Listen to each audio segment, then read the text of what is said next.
Minecraft is a game that has taken the world by storm since its initial release in 2009 and its full release in 2011. And now with 300 million active players this year, it has cemented itself as a medium that will always bring people together from all around the world, building out intricate structures and forging lifelong bonds and relationships with people that they may never actually meet. However, it is also a game that brings together the worst of people, and has been plagued by griefers since day one. So today, we will explore the evolution of griefing in Minecraft, as well as gloss over some of the popular griefing groups that have emerged during those times. So sit back and relax, and let's get into the evolution of Minecraft griefing. In the early days of Minecraft, when it was more of just a creative game, griefing was relatively a non-issue. Players would go around destroying each other's creations and doing other minor disruptions, but it was mostly harmless. However, as the game grew in popularity, griefing became a more serious and a lot more organized over time. The earliest forms of Minecraft griefing were very simple: break in or steal other people's items from their houses and chests, and walk out with all of their items. This was done for the sole purpose of causing mischief or simply trying to prank one of your friends thinking all of their items were gone. But again, as the game grew in popularity, griefing became way more organized and a lot more sophisticated. During the early days of the Minecraft beta, groups of players began to form specifically for the purpose of griefing. These groups would target servers and coordinate attacks against servers that caused them issues in the past, often using very new to the time hacked clients to gain an advantage of doing this much faster and being more destructive. And if you don't want your day getting griefed, make sure to subscribe to the channel. It's free, you can always change your mind. 98% of you are getting your days griefed right now because you don't want to subscribe, so if you can, please do that below. It supports the channel a lot. Thank you guys all for the support on the most recent videos, and let's get back into it. Other times, groups just needed some really basic social engineering to convince a server owner that they were totally from Planet Minecraft and needed the op powers to review their server. The two main groups we'll be talking about today are I Can Has Grief, or ICHG, and Team Evolition. The I Can Has Grief channel was a small team with a pretty short run, but in the time that they were around, they caused some pretty insane damage to servers by gaining operator permissions on those servers by tricking people by saying that they were part of Planet Minecraft or other various connections. And with that, they were able to essentially shut down any server that could not quell them fast enough. But unfortunately, their channel died off just after a few videos and about a decade ago now, with no new videos since. But in the time that they were around during their short run, they were able to gain a pretty moderate following, about 100,000 subscribers, which back 10 years ago was a pretty big deal. And it showed that anybody could go out there and grief regardless if you had any kind of hacks or not. And they really capitalized on the simple time that they were playing Minecraft. And finally, we have the biggest and probably the most well-known and notorious griefing groups in Minecraft, Team Evolition. They gained notoriety for their attacks on the Minecraft server Space Monkey, which resulted in the server being shut down. They gained a pretty decent following for the time on their YouTube channel, where they would post out videos of griefs going down, and they always generally seemed pretty charismatic, and at the same time pretty annoying, causing chaos, and inspired most of anybody who is still into Minecraft griefing today. These three groups and others caused a movement to start in Minecraft. If you had beef with a server or any individual on a certain server, back then, there were really no protective measures on these servers. You could go in and destroy anything, and if you were lucky, the server may have a basic amount of protection via LWC or some sort of log that could track certain signs of blocks from being broken or placed. It was very easy to complete some extremely destructive griefing. When public hack clients entered the fray like Nodus and Weepcraft, it was over for any server that didn't have any sort of protection. But this is just the surface level of what griefing came to be. Over time, the motivations and methods used to grief servers drastically changed. Back in this era, like we were talking about, it was more about causing the most physical damage that you could to builds on the servers, and overall just making it a really bad time for the players on the server to make them have the worst experience. But as anti-cheat measures increased and more servers started to become more protected against all of this by adding golden shovels that would claim all builds and introduced hub worlds onto the server, the typical griefing groups just were unable to compete with the upgraded tech, and most fell out of the hobby altogether. Today's griefers are much more different. Instead of just wanting to destroy builds on a server for no other reason rather than just, quote, I really just want to smash things, unquote, it is now much more of a Robin Hood style fight for the players against the server owners. Today, more Minecraft servers have some sort of monetization platform that don't, and unfortunately will never not be a predatory platform just to squeeze as much money out of a player as they can. And now with these greedy owners comes not a cohesive group of people like we had back in the day, but an incredible group of individuals who have come in and simply just decided to dupe a massive amount of pay-to-win items to overflow and crash server economies to hopefully force the hand of these owners to make changes for the betterment of their players. Big creators such as SalZ1, Horizon, Duper Trooper, and the Mr. Epic will all go after these servers and directly grief them where it really hurts: their wallets. Just a small note, there are still some griefing teams out there, like the Fifth Column and the Third Wheel, who come together and cause havoc as a team rather than running as individuals. But the griefing scene is still mostly individuals who may team up from time to time. All of the aforementioned creators will either use public dupes or privately secured dupes, or in Horizon's case, use methods to just literally crash the server so no money can be made. Most of the time, it comes down to plugins that a certain server will use that are vulnerable. More recently, there was a massive auction house plugin that had a vulnerability that allowed for some easy duping of servers' crates, keys, and other pay-to-win items. And in a culmination of it all, Storm Surge, notably the leader of Team Abolition at the time who narrated and posted almost all of the videos on their channel, came back to the Minecraft griefing fray alongside some of the new creators for a crossover event that no one thought was possible. And in conclusion, griefing has evolved over time from a basic idea of causing as much physical damage to a server that you don't like, to manipulating global server economies to help players to not be preyed on by the people who make the servers where they spend their time. This evolution is honestly hilarious to think about at the end, but at the same time, shows just how far we have come in the last 10 years. And no matter what era we go into for Minecraft, we will always have some sort of griefers around the corner, whether it be good or bad. And that's going to do it for the video today, guys. I know it was a bit of a short one, but thank you guys so much for watching, getting your daily dose of vitamin P. If you guys want more daily doses of vitamin P, please check out the rest of the videos listed on the channel below, and I will see you guys in the next one. Peace out, and take care. Take this jukebox. Fuck this kid. Today, we're going to get right into it. What is the best era of Minecraft? You've probably heard this question asked about your favorite eras from artists, long TV shows, or long series of movies. But games have been seeing a similar line of questioning recently due to the longevity of games these days. Most games used to be one and done. The game came out, and that was basically it. But now, with live service games and long-form games, their eras mean even more to their players past and present more than ever. So today, we're going to cover the big eras of Minecraft and determine what was special about each of them and see just exactly which era was unequivocally the best. So let's start with the very beginning.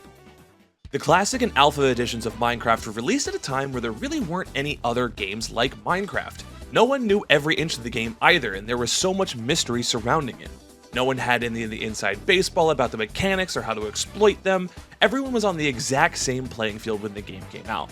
There was a certain charm around the game that created a sense of community around those who played early on. You found those people and played with them the minute multiplayer was added into the game, and things like that really just don't happen anymore. There was no end goal back then. The game was truly in its infinite state. This blank canvas of the world in the game truly set the stage for everything to come, and it was in this era that everything was set into place for the years to come. We're in the best era of the channel right now, so you should subscribe. It's free and you can always change your mind. Thanks so much for supporting the videos, and let's get back into it. Moving into the second era, the beta era, we see the growth of the game absolutely explode into one of the largest games in a pre-release form ever. Most people I know started playing at some point during this time. Whether it was right at beta 1.0, when Pistons came out, or when the game got a hunger and an XP bar, and loads of new features prior to the full release. And I have some increased bias surrounding this time because this is when I started to play Minecraft. I started playing during Minecraft Beta 1.6. My memories from middle school and early high school were engraved with long nights with my friends on a 12-hour Skype call trying to figure out who was using Nodus to find diamonds so very easily. I would take the risk to say that the most amount of new players came during the 1.0 full release, and a close second has to be this era, the beta era. It has to be very close. Word of mouth amongst players was so strong. Combined with the rise of Let's Play Minecraft creators on YouTube, and the beginning and the burgeoning world of live streaming on Justin TV and Twitch at the time, Minecraft was a force to be reckoned with. And with new updates coming out almost every other week, and sometimes even faster, the game felt fresh every single time you got on. No matter if you played every single day or just every so often, you would have something new to find, explore, and sometimes even exploit. This was the golden era of Minecraft in most people's eyes, but is it better than the next and final era of Minecraft? Now, the full release of Minecraft is the longest era in the entirety of the game. Over a decade long now, the full release of the game has undoubtedly been one of the most changed overall, right? Well, there has almost been 20 full release updates in those 10 years, but not all of those were created equal. Some made drastic gameplay changes like overhauling the combat system for better or for worse, or an absolute retooling of the world generation to make it into something that feels something more whole, more earthly. But on the other hand, you have updates that added just variants on some pre-existing mobs, and a basically new useless mob like the polar bear. I love the polar bear, but come on, man. But yet again, I have a bias in this era as well, slightly more negative though. I saw the game that I loved to play when I was younger change to become something for the next generation, which at first I was really adverse to. But now I understand that the game has to evolve over time to cater to those who want to interact with the game as it becomes new again. They have to make these updates and changes for them. At the same time, they still may want to keep some of these things in the game to avoid alienating the players who got them where they are now. This era has changed so much within the seemingly infinite editions of the game and spin-off titles as well. Each of these eras of Minecraft definitely have their pros and cons. Things that we may remember with rose-colored glasses, but what is definitely and definitively the best era of Minecraft? Is it the classic or alpha edition with the unknown and unadulterated pureness of the game? Or the beta era with a ton of changes and additions that made the game what it is today? Or is it the new era of the full release of Minecraft that has overhauled almost everything that the game had started with? Well, I'm sorry to say this, and I'm sorry to waste your time here, but there really is no definite era that is the best. The best era is the one that you started playing with, or have the fondest memories with. Yes, big joke, the actual best era of Minecraft was the friends we made along the way, but no matter what, the game has changed, and your time and your memories that you experienced in the game with your friends on your own will always be there. You made the best of that time, and although we really can never return back there, it shaped your experience, and that is the real beauty behind Minecraft. Every era was great. But actually, it was the beta version. Thank you guys so much for watching, getting your daily dose of vitamin P. If you guys enjoyed this video, please take a like down below, take a look at the rest of the videos I got, subscribe if you enjoyed, and I will catch you guys in the next one. Peace out, and take care. As an avid horror fan, I'm always looking for a good horror game that doesn't just use cheap jump scares, over-the-top and overused horror tropes, and other really weird things to give me that adrenaline rush feeling like watching my favorite slasher or newer elevated horror experience. But somehow, no matter where I turn, I always have Minecraft in the back of my mind as one of the best ways on delivering on an unusual but absolutely hair-raising horror experience. Now, I really know what you're thinking right now. Minecraft? A horror game? Well, yeah. Have you ever experienced a solo evening adventure in a mineshaft, or cave, or any underground area? You'll be peacefully hunting for your last diamonds to finish up your armor set, and out of the blue, you'll hear one of the worst noises in the entire game.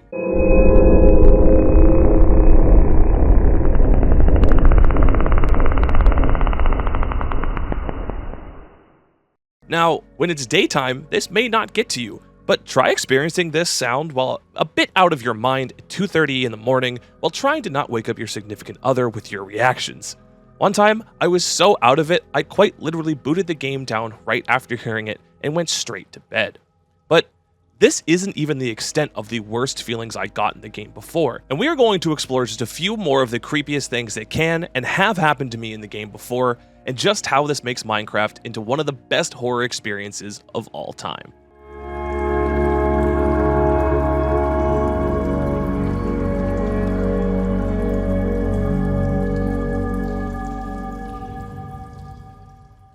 Now, of course, we have to first talk about Herobrine if we're talking about Minecraft horror.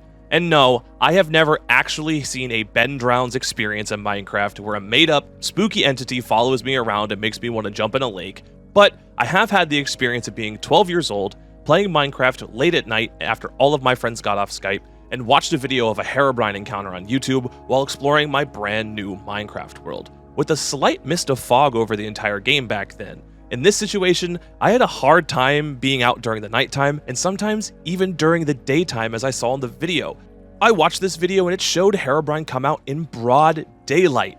But the entire time I played that night, I was looking over my shoulder and checking every corner I went around like I was some kind of Task Force 141 Muppet, trying to make sure that the titular myth of Minecraft, Herobrine, who had allegedly been removed from the game multiple times, wasn't trying to end my playtime forever. Try playing as a 12-year-old when you think the scariest thing in the world is a computer game. Moving into more actual parts of the game that scared me, do any of you remember the old Nether? I'm not talking about like right after it updated, I'm talking about like base Minecraft Nether. The crude and overall actually hellish looking landscape alongside some of the most grotesque mobs in the entire game with the zombie pigmen made for one of the most unnerving experiences because those motherfuckers aren't real. Alongside this with the overhauled Nether, you had the same experience as the overworld when it came to mining for netherite. The ambient track that plays over the Nether is just the unsettling gurgling of the underworld alongside some of the most jarring and skin-stealing music stings you will ever hear.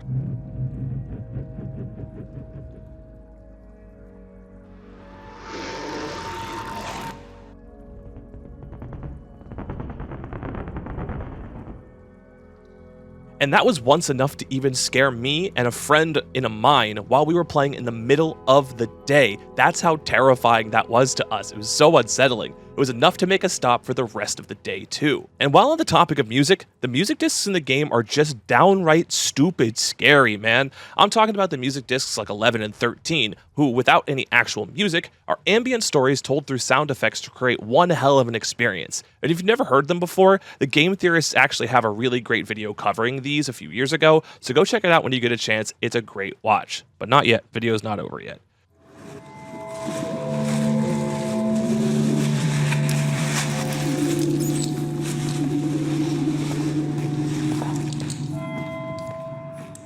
Another terrifying thing that's come from playing Minecraft is some of the creators' innate ability not to talk to fans over Snap. Oh, wait, sorry, this is the wrong script. Overall, I think Minecraft's horror elements are the best experienced alone.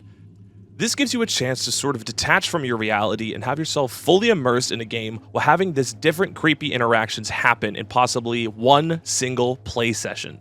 And that brings me to the final topic of discussion today. Playing Minecraft alone is one of the most terrifying experiences all on its own. The sense of a large, undiscovered world with things you may have never seen before in the game, coupled with everything I discussed today, makes it one of the best horror experiences you could have right as we get into the spookier time of year, and I would love to talk more, but it's time to run off now. Let me know if you guys have ever experienced any of these creepy or unexplained happenings go on while playing Minecraft down in the comments below, whether it be solo or even playing with a friend or two. I would love to hear about it. I love horror media and everything under the sun about horror. It's one of the things I don't get to talk about very much on the channel because it didn't really fit, but I think going into the spookier time of year, I would love to talk about it, not just in Minecraft with you guys, so I would really appreciate it if you gave this video a thumbs up, subscribe below if you guys enjoyed, and let me know down in the comments if you guys decide to see more horror content going to the future, maybe not even with just Minecraft. And as always, guys, thank you so much for getting your monthly dose of vitamin P, and I'll see you guys soon. Peace out, and take care.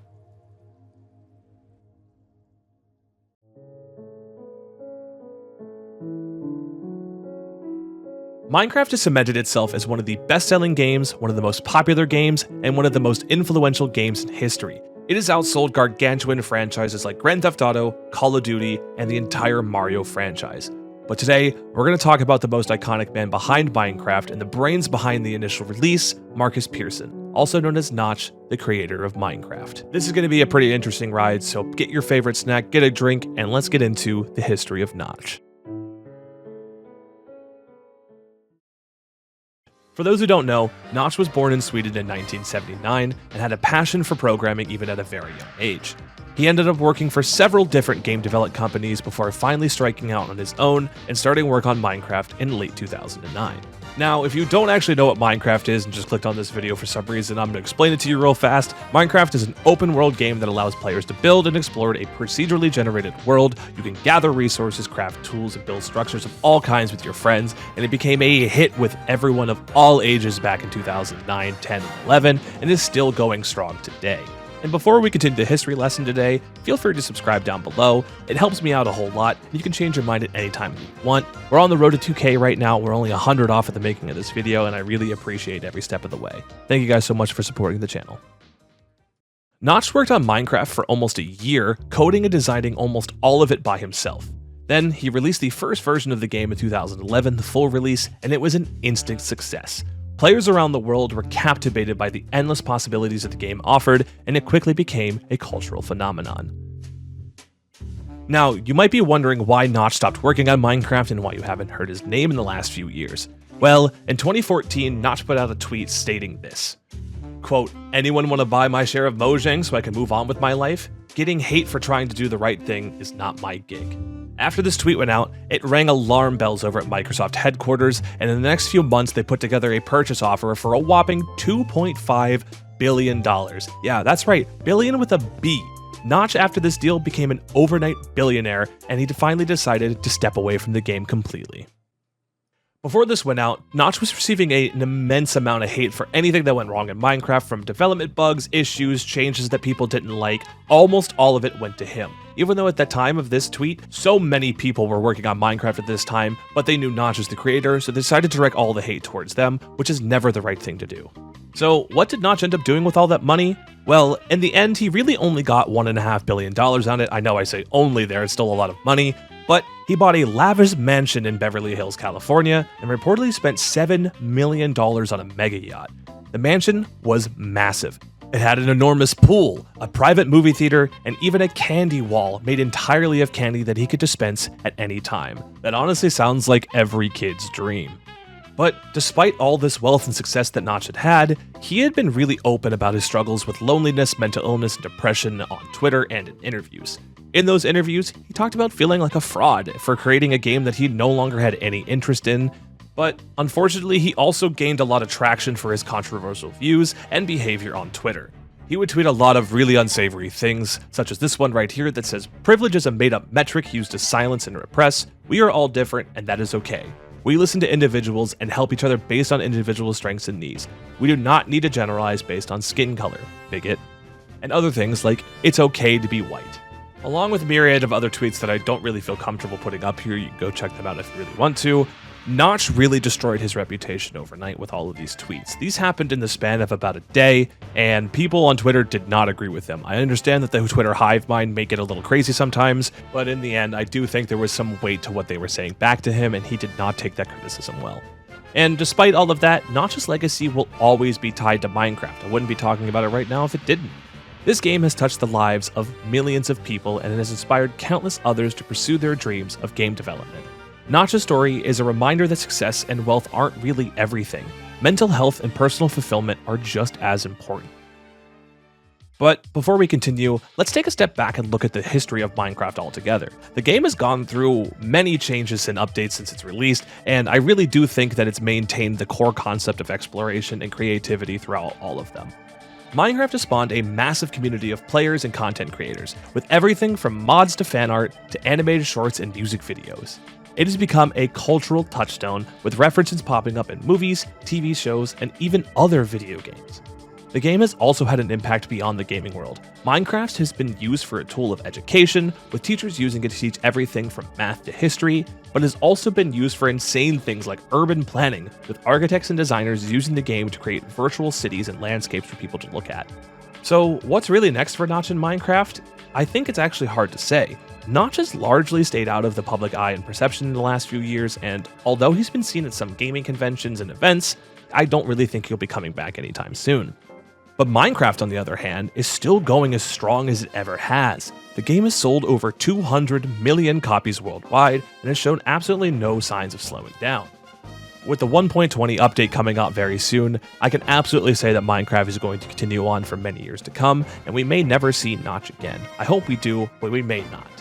But in conclusion, Notch and Minecraft are two names that will always go down in gaming history. Notch created one of the most popular games of all time and became an overnight success and billionaire, but he has also faced challenges and struggles with his mental health. Minecraft has become a cultural touchstone and a tool for education and creativity. Whatever happens next will also be a part of history. Well, thank you guys so much for watching, getting your daily dose of vitamin P. If you guys want more daily doses of vitamin P, please check out the rest of the videos on the channel, linked down below, and I will see you guys in the next one. Peace out, and take care. When doing a game, it's more about what do you expect from a game and trying to play around with those expectations. That's kind of the most fun part. We need to have exploding arrows. They're actually kind of fun. Everyone's least favorite Minecraft server was just blocked by Mojang for EULA violations, and while I give you a small history lesson, I want you to write down what server you think is going to get blocked next in the comments. Mojang was purchased by Microsoft in November of 2014 for $2.5 billion, and it seemed that with having a major studio supporting their endeavors, Mojang could legitimately make as many amazing updates as they possibly wanted. But almost 10 years later, we can see that Mojang and Microsoft are kind of notorious for some bad updates now, including the recent chat report update in 1.19.2 and the controversial combat update for 1.9 in 2016. But sometimes Mojang's rule enforcement, especially pertaining to their end user license agreement or EULA, try to light on their not so great tendencies. In the past few years, we've seen this with Mojang blocking several high-profile pay-to-win servers, including Cold PvP and Minecadia. When you try to connect to these servers, you'd be greeted with a generic Java error and you think the server is down. But thankfully, we have people like Block Servers over here on Twitter, which make it very easy to see what's going on with any server at any time. More recently, on January 12th of this year, Purple Prison, a high-profile scummy pay-to-win server that has a pretty interesting history along with terrible server atmosphere, was finally blocked for allegedly violating the EULA with items that they were selling. If you never want to get blocked from watching videos like this one, make sure you guys subscribe down below. It's free and you can always change your mind in the future. I appreciate you guys for watching. Now, it's not exactly clear which items caused Mojang to block the server, but it was indeed blocked on January 12th of this year, and it came with a elated reaction from the community, which should tell you just how poorly viewed the server actually is. If you're not aware, Purple Prison sells just about every single item under the sun for some sort of IRL payment, from overpowered pickaxes to selling access to Slash-Fly, and having the most egregious crates I think I have ever seen on a server. They've really lived up to their identity of being just a monstrous server overall. Not to mention the fact that they inflate their player counts with botted accounts, buy their way to the top to almost every single server list out there, and beg for people to purchase their items through automated server messages to seemingly never-ending sales. But the icing on the cake is that they finally got what's coming to them, albeit just for a short period of time, and I wish it would have been a little bit longer. When the server first went down, their Discord server started to go full panic mode when the two real accounts that actually play the server could not connect. After some time, the moderators finally got involved and told the players that it was just a maintenance and tried to deny the fact that there was any sort of blockage in the first place, and that it'd be back up very soon. And if you're comfortable enough lying to your player base about this, who knows just what you've lied about in the past. After a few more people started to notice and even insinuating that they were blocked by Mojang by posting the picture of the blocked bot on Twitter, the server staff finally got involved and blocked their general chat to make sure no new posts were made, but then posted a new IP to bypass the block until it was removed. A lot of their IPs got blocked, so they had to find one that didn't, or even make a new one. I don't really know how that works, but it looks like they put a new IP in there to make sure they can get around the block, just circumvent it in some way. Another scummy workaround. And this isn't even the first time that Purple Prison's gotten blocked. Back in 2017, they probably got blocked for the exact same reason as shown by the bot here. And even with a new IP, Mojang still attempts to block their alternate IPs as shown by the bot here until just a few hours after they were originally blocked, when they, for some reason, decided that they were going to unblock the server again. This brings me to the main issue with this video with Mojang's EULA enforcement. A server as awful and as scummy as Purple Prison was finally cracked down on, but then released back to the public without any information about why they were blocked, and also why they were unblocked as well just after a mere few hours.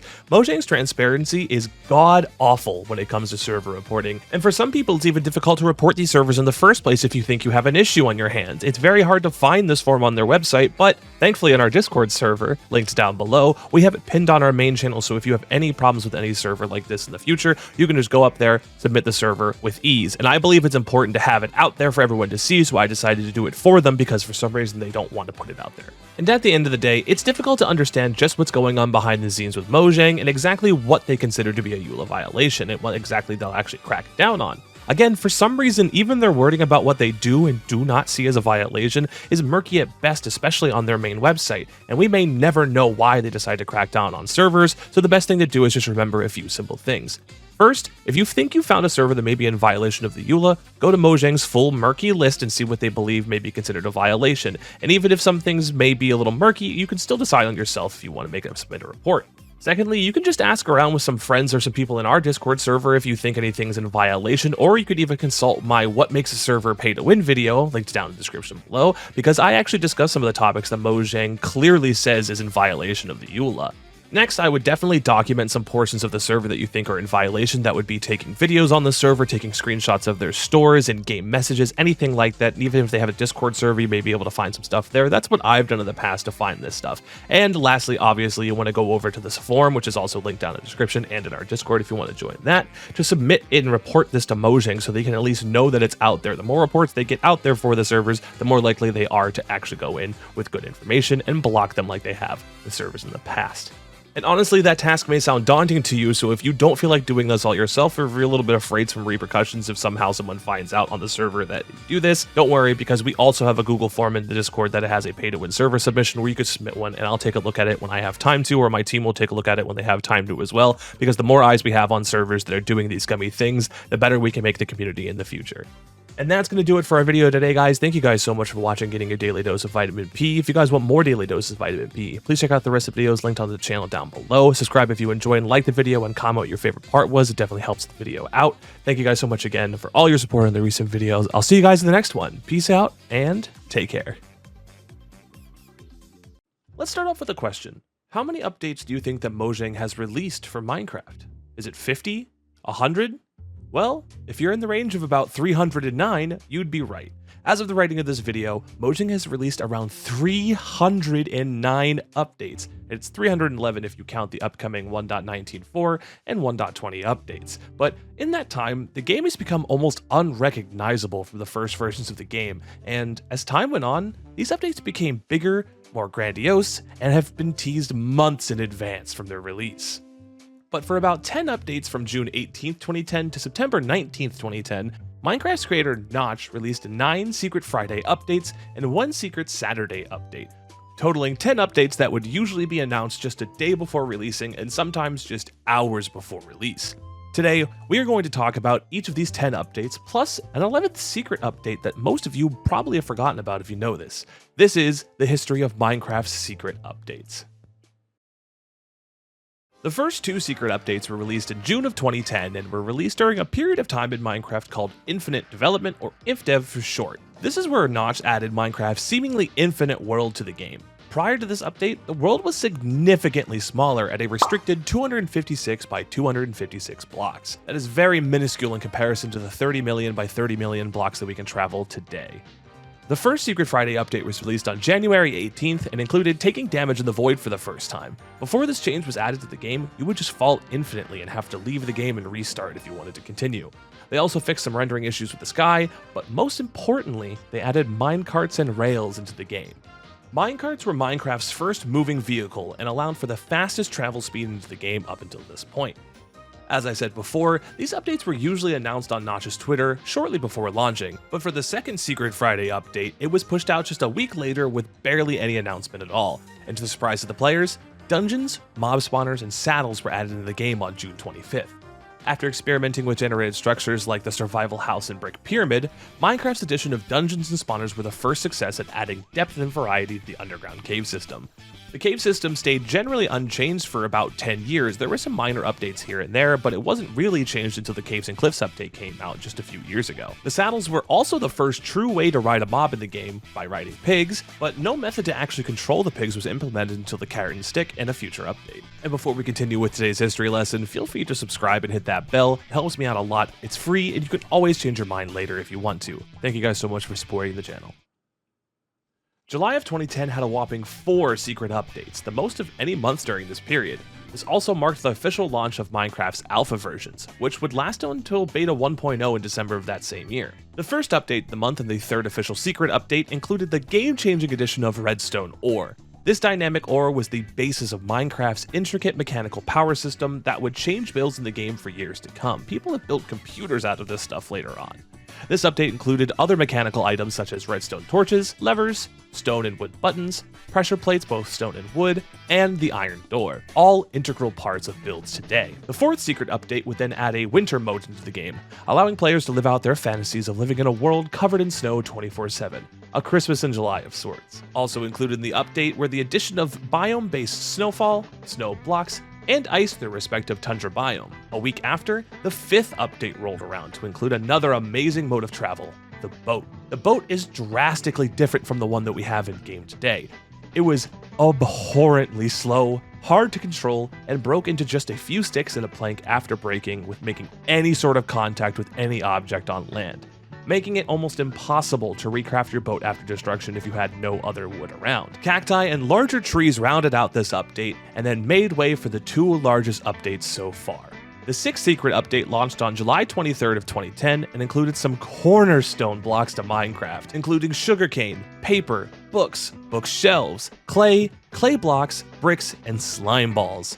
Slime balls did not have a use in Minecraft until the introduction of sticky pistons in beta version 1.7 though. And of course with slime blocks, this update would also include the addition of the new mob, the slime, which were one of the rarest mobs in the game at the time. They actually had to tune down how much they spawned at the start, and they never really brought it back, so they became very rare to find in the game. And finally, alongside this update came the first beverage in Minecraft with milk. It didn't have any effect at the time because there were no potions or debuffs in the game at the time, so they couldn't wipe anything, but it also didn't replenish your health at all at this time, so it was kind of a weird addition, but it became important a little later down the line. The 7th and last update of July brought a pretty decent update with the addition of one of my favorite mobs in the game, the chickens.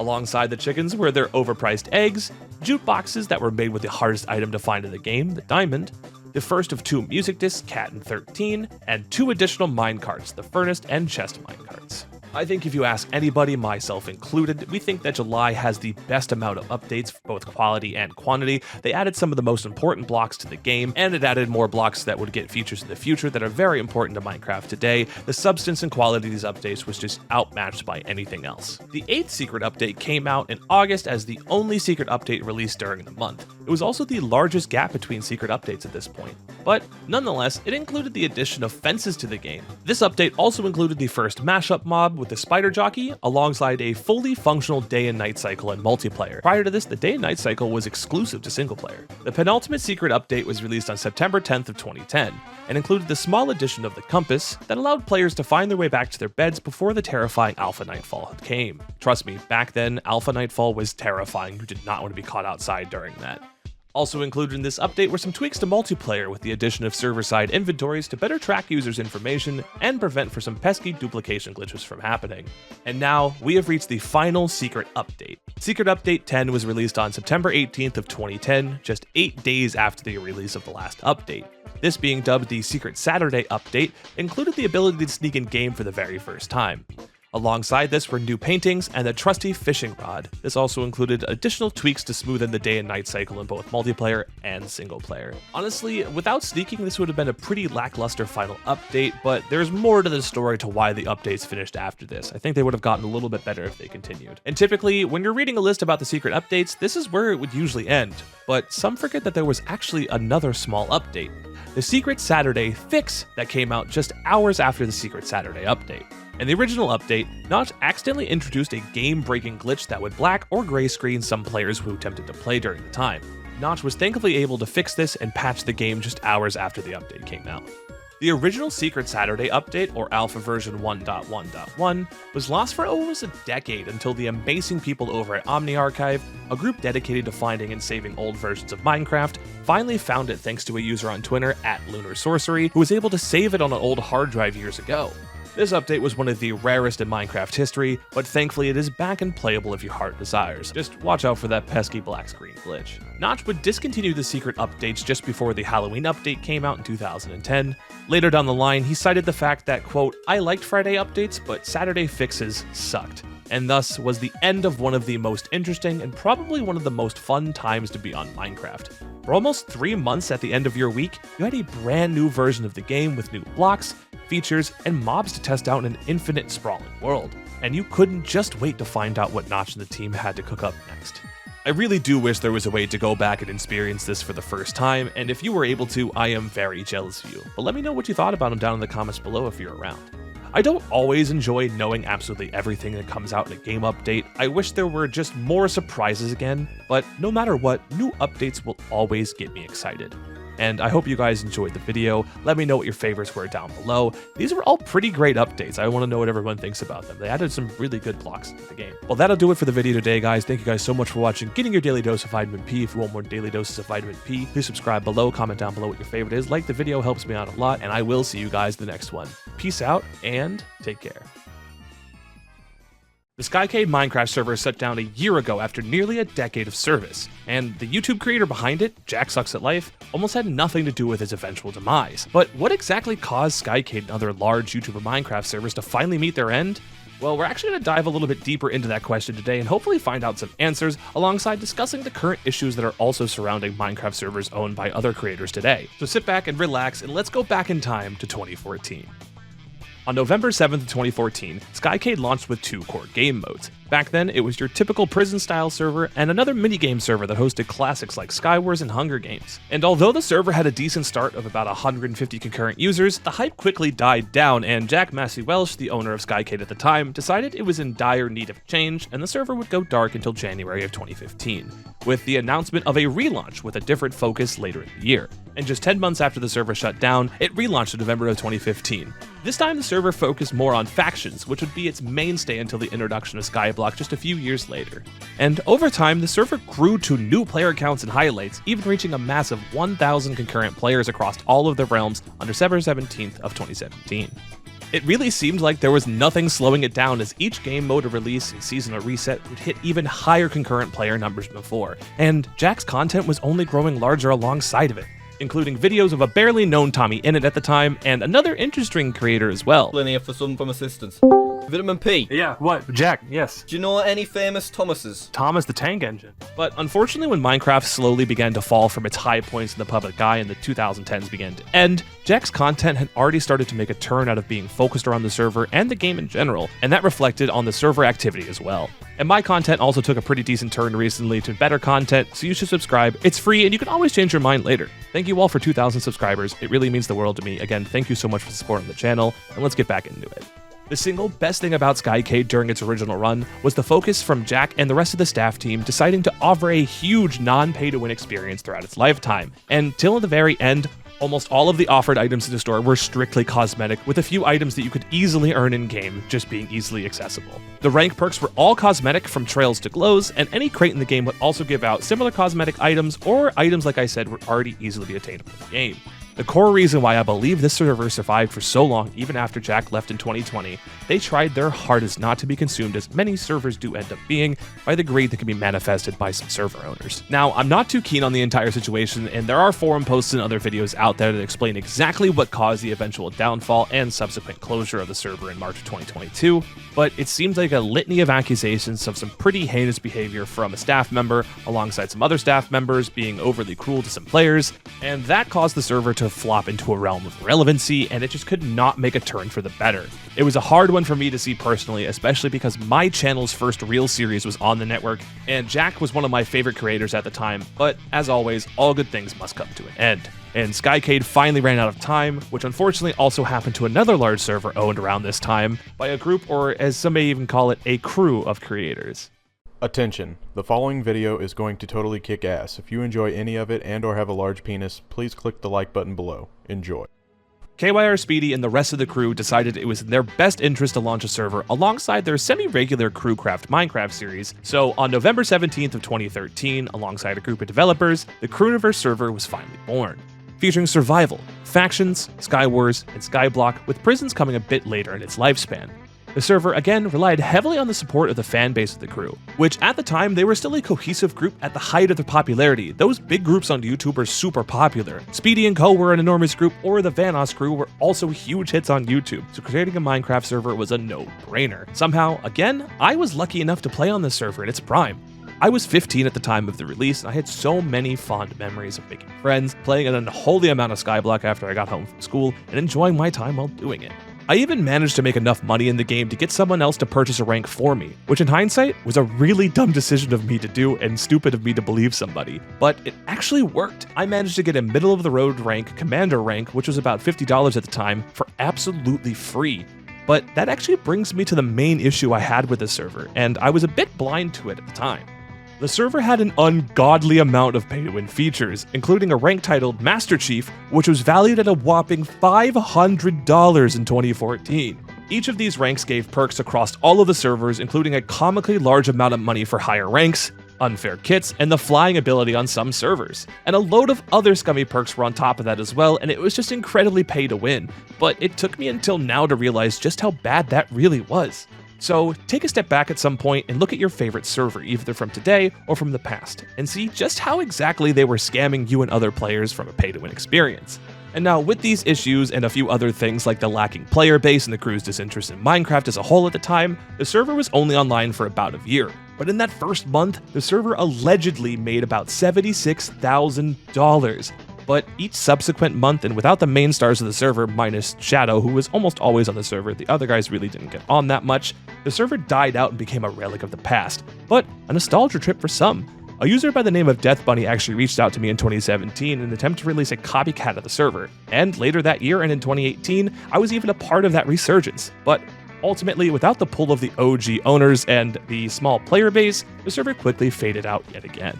And it actually may seem surprising to you that servers were having these issues back then, even all of those years ago, but it is a reality and the effects of which are still being felt today. Minecraft even tried to stop these servers by changing the Yule Law many years ago when Notch was still there. It didn't work out so well, so they reverted it, but look where we are now. Take a look at Invaded Lands, owned by one of the biggest creators in Minecraft, Skeppy. It has an absolutely insane amount of pay to win in their store, selling things like fly and overpowered kits in their store, and a largely impressionable fan base. I can only assume it makes an ungodly amount of money for their staff team and him every single month. Thankfully, they were on the forefront of the minds when it comes to the duping and destroying pay-to-win server crowd, so they're always getting their piece of deserved criticism and action upon them. But again, these servers are owned by and use the already sometimes crazed fan bases of large creators to suck the life out of their pockets and their fans is absolutely disgusting, some of the worst in the game. And although there aren't many of them, that is where decent creators come in. Those who have a platform to talk out against these bad actors and practices, like the Mr. Epic and his server, the OG Network. This is one of the best non-pay-to-win servers that offers a classic Minecraft experience and whose ranks stay within the realms of cosmetic at honestly pretty reasonable prices for to keep their server afloat.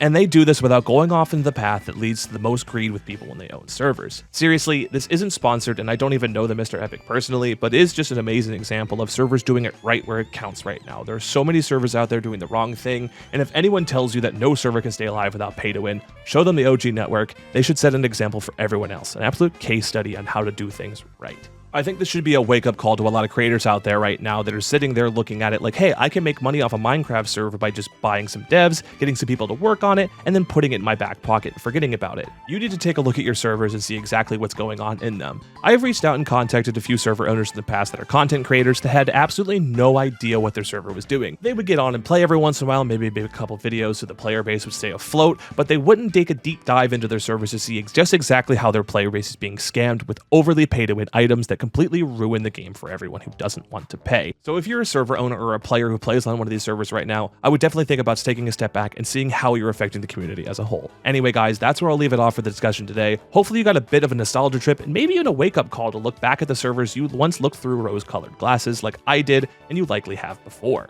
Thank you again for watching, getting your daily dose of vitamin P. Thank you all again for 2,000 subscribers on the channel. I cannot thank you guys enough for the support. If you want more videos like this, I've been posting a lot more like this recently. Thank you guys so much. I'll see you guys in the next one. Peace out and take care.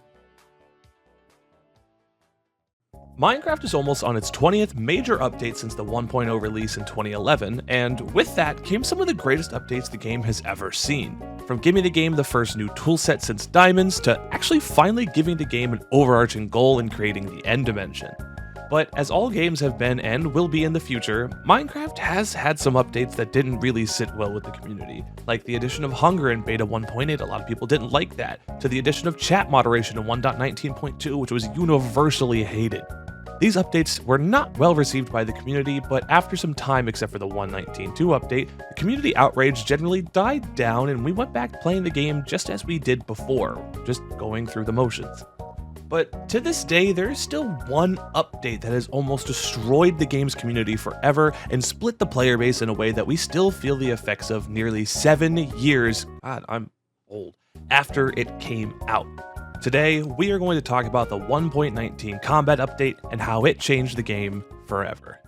But before we get into that, this video is sponsored by HelloFresh. I'm almost certain that you've heard of them before, but HelloFresh gives you fresh, pre-portioned ingredients and seasonal recipes delivered right to your door. You can count on them to make home cooking easy, fun, and affordable, and all of these reasons make it the #1 meal kit in America. If you, like me, were looking for an easier way to eat well and save money this year, you can cut back on your expenses from takeout and delivery and start with HelloFresh. I think you'll definitely love how fast, easy, and affordable it is to whip up restaurant-quality meals right in your own kitchen.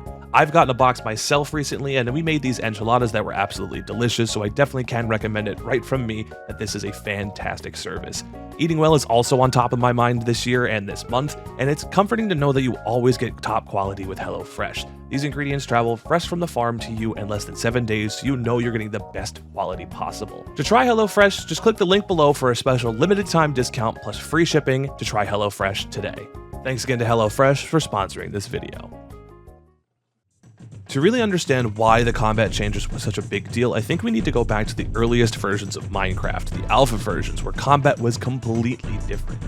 Back then, the alpha version of the game included a slower but auto-clicker-esque left-click hit that was able to hit somebody at 2 clicks per second, but you could also spam it to get some faster hits. That was what was in the game at the time, except for a very machine gun-like bow. This system was heavily modified during the first beta release and then fully removed during beta 1.7.3. That bow, though, that didn't get changed to beta 1.8. In the beta 1.8 versions of the game, they also added Hunger, which included the addition of blocking with a sword, the earliest version of combat damage negation. This carried up until the introduction of the shield in later versions.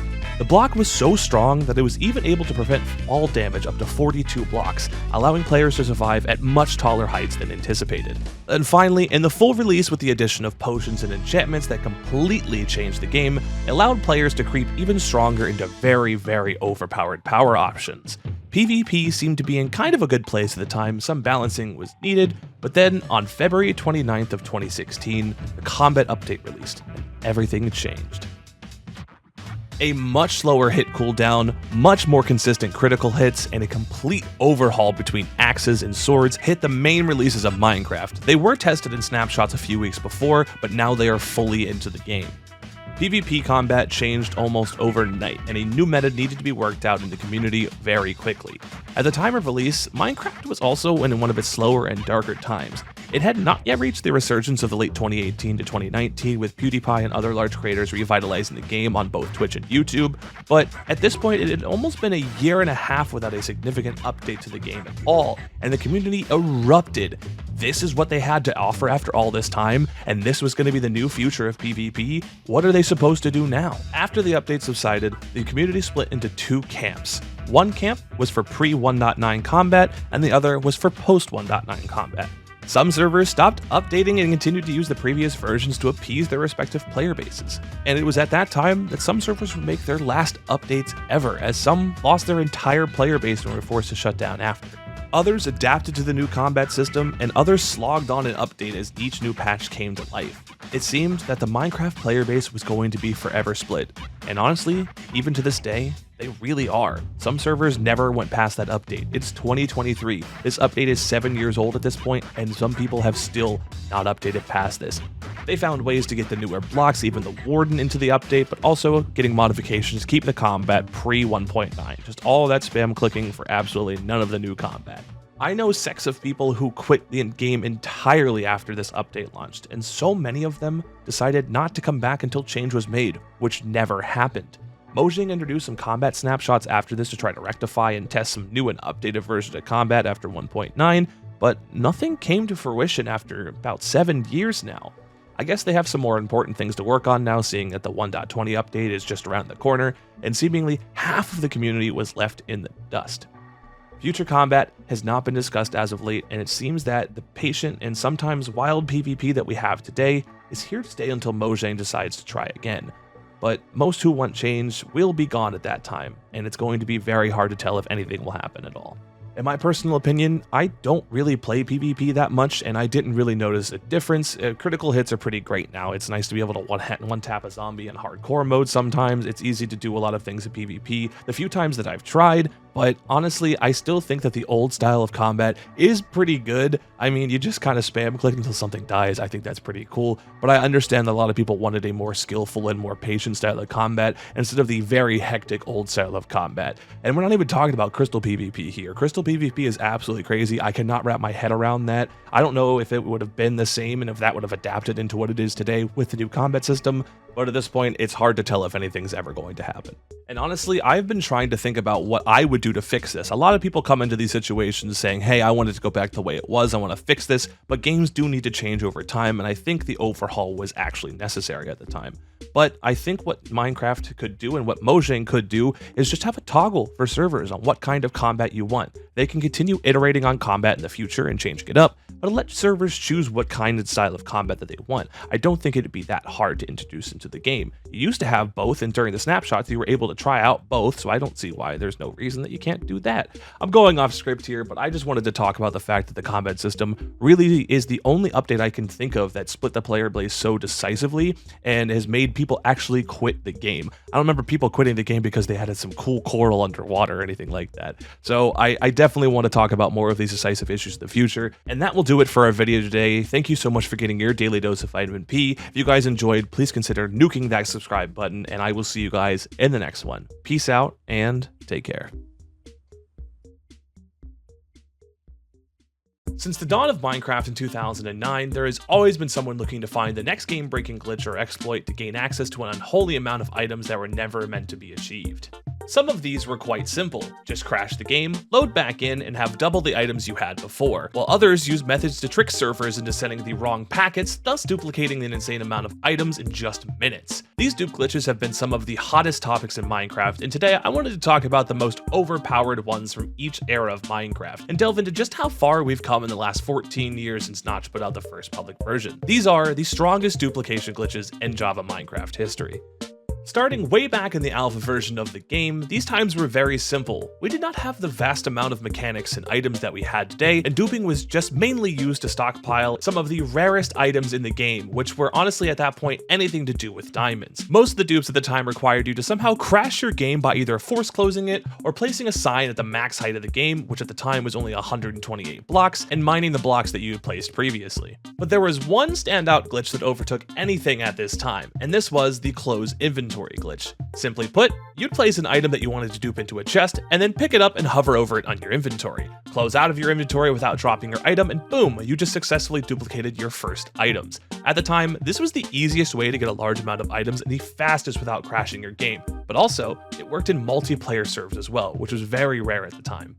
Moving on a few years down the road, we entered the first beta version of Minecraft. These were the times that I started my journey in the game, so the dupes in this era really stand out the most to me because I was trying to find them myself. If you played through the beta versions of Minecraft, then there's absolutely no way you did not know about our next glitch, which is probably the most infamous dupe of all time in the entire history of Minecraft. The 1.7.1 piston dupe. The piston dupe was so simple to set up, execute, and was able to push out hundreds of blocks in mere minutes. All you needed was a simple redstone clock and 2 pistons to push your blocks together, essentially infinitely duplicating any diamond block or any material that you wanted. The icing on the cake, this again worked on all multiplayer servers until it was patched in 1.7.3, and everyone I knew at the time who played the game had fond memories of using these dupes, one for the absolute ages.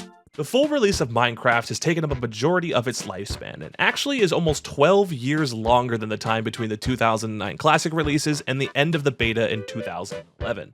So for the full release dupes, I decided to split them up into 2 different categories to make sure we cover the sheer difference in dupes between what I'll call the classic era of the full release and the modern day dupes. For the classic dupes, it took me almost no time to decide which one was the most powerful, and that one being the 1.2.5 Notice Free Cam dupe glitch. This was the first dupe glitch I ever covered on YouTube many years ago on a channel that has thankfully been nuked into the ground. It does not exist anymore, but this dupe had a stranglehold on the community at the time, as it was one of the first hacked client dupes that I was made aware of. Alongside Notice not being nearly as a household name as it used to be, it was amazing during this era, one of the best hack clients to ever hit out there. As per these early dupes, it was super easy, barely an inconvenience to replicate.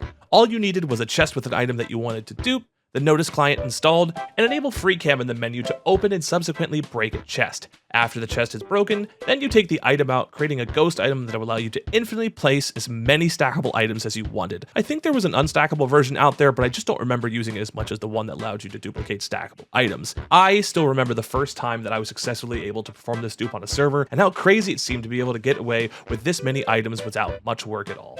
If it wasn't for the 1.7.1 piston dupe being so easy without a hacked client and being so well known, I think this would have taken the top spot in the earlier versions of Minecraft regardless of what other dupes came out at the time. This was the one that I used so constantly, so maybe I have a little bias, but definitely one of the best glitches of all time. Before we jump into our final and what I think is the most overpowered dupe of all time, I wanted to talk about some honorable mentions from the full release. The dispenser dupe is one that I remember from just a few years ago, mostly again because my tutorial for setting up this dupe is the most viewed video of all time on my channel right now. The hype I felt surrounding the first big video I ever had was insane to remember, but unfortunately the glitch was hard to recreate and was patched soon after it became public, so it was pretty kind of a flash in the pan kind of situation. And as our second honorable mention, I decided to ask the members of my Discord, linked down in the description below, to send their favorite dupes of all time in, and the majority of them actually discussed the donkey dupe from just a few years ago, as it came during the height of the anti-pay-to-win movement, and so many were able to use this to take down scummy servers, which definitely includes the notoriety behind it. Thanks again to everyone from the Discord who submitted entries like these fine people right here, but now let's get on to the most overpowered dupe of all time. For the most overpowered dupe of all time and in the modern era, you'd think that would end up going to the Chunk Crash book dupe, as it allowed for you to dupe entire chests of items at one time.